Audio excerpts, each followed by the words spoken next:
Peking kaibigan ba? Yan ba gusto yung pag-usapan? Sige. Etong kasimple lang yan. Ang katotohanan tungkol sa mga peking kaibigan, hindi talaga sila kaibigan. Lumalapit lang yan sa'yo dahil may makukuha sila. Atensyon, pera, pabor, para lang hindi sila alone. Nandyan sila kapag madali ang life, pero nawawala kapag ikaw na yung may kailangan. Pero yet, tinutulungan mo pa rin. Kasi mabait ka, meron kang puso, binavalue mo yung friendship niyo. Whereas sila, hindi.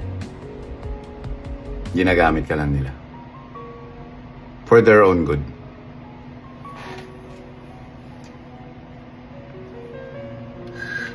Kaya ako, ang advice ko sa inyo, tingnan nyo maigi yung paligid nyo.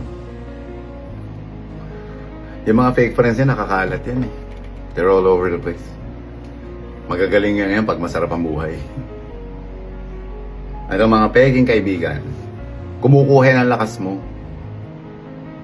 Instead na makadagdag sila sa strength mo, they're taking that away from you. Madalas yan, kokopyahin ka. Kung anong ginagawa mo, gagayahin ka ng mga yan. Pag-uusapan ka pag nakatalikod ka.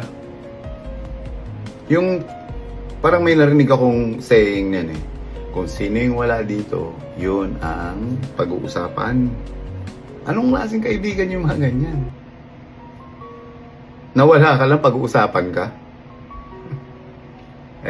Bibigyan natin sila ng award. Maganda yan eh. Pero maganda naman bahagi. Ang pagkakaroon ng peke na kaibigan ay lesson din para sa ating lahat. Kasi tinuturuan tayo nitong makilala kung sino yung mga totoo talaga. Reminder ito sa atin na lahat. Dapat na i-accept mo na maging kaibigan mo. Young years, decades na magkakasama kayo, kaibigan. Alam nyo, para sa akin yung word na kaibigan is very strong.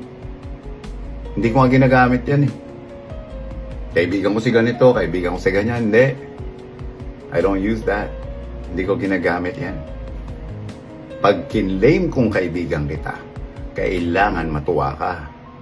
Or yung maramdaman mo at least. I don't call anyone that I just hang out with. Or yet, for so many years, may ano sa akin, may meaning ang word na friend. Friendship. Magaling lang yan pag easy ang buhay. Alam na alam ko yan. By experience. Kaya, mag-ingat kayo sa mga ganyang klase ng tao. Hindi sila karapat dapat na maging part ng buhay nyo.